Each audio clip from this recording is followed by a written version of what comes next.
નમસ્કાર, આપ જોઈ રહ્યા છો નેશન પ્લસ ન્યૂઝ. હું છું આપની સાથે હેતલ ગોયલ. ઉત્તરાખંડના ટિહરીમાં મુસાફરોને લઈ જતી બસ ખીણમાં પડી જતા 5 લોકોના મોત થયા છે. ટિહરીના પોલીસ અધિક્ષક આયુષ અગ્રવાલે અકસ્માતની પુષ્ટિ કરી છે.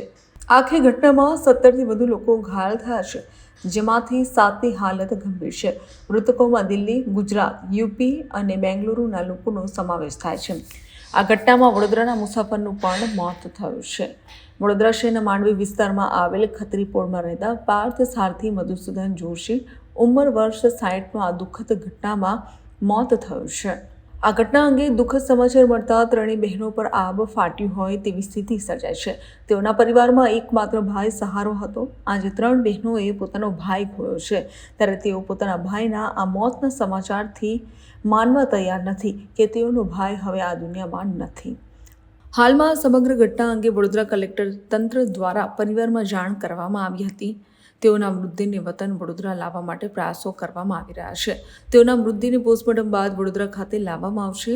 પ્રાપ્ત માહિતી અનુસાર પાર્થ સારથી જોશી 19 નવેમ્બરે વડોદરાથી ટ્રેન મારફતે દહેરાદૂન જવા નીકળ્યા હતા.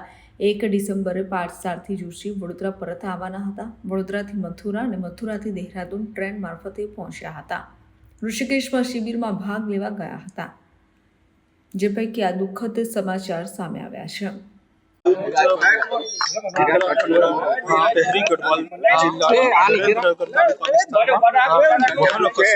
पार्थ सारथी मधुसूदन जोशी દુઃખદ અવસાન થયેલ છે. ક્યારે અહીંથી ગયા હતા, આપ માહિતી મેળવીને આવ્યા છો? શું છે એમની હકીકત?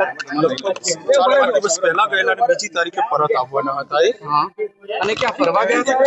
ધાર્મિક શિબિરમાં ભાગ લેવા ગયેલા હતા. આ દુઃખદ ઘટના બની છે. એમના ઘરે કોણ કોણ છે? એમના ઘરે 3 બહેનો એમને ખબર પડી? એમના મૃતદેહ પરિવાર જોડે શું વાત કરી? અરે ભાઈ, પ્રદેશ નીચે રાખો.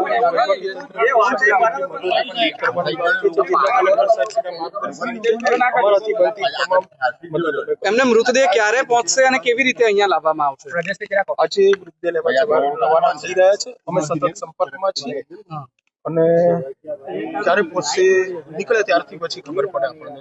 Cameraman Navneet Parmar, Nation Plus News, Vadodara.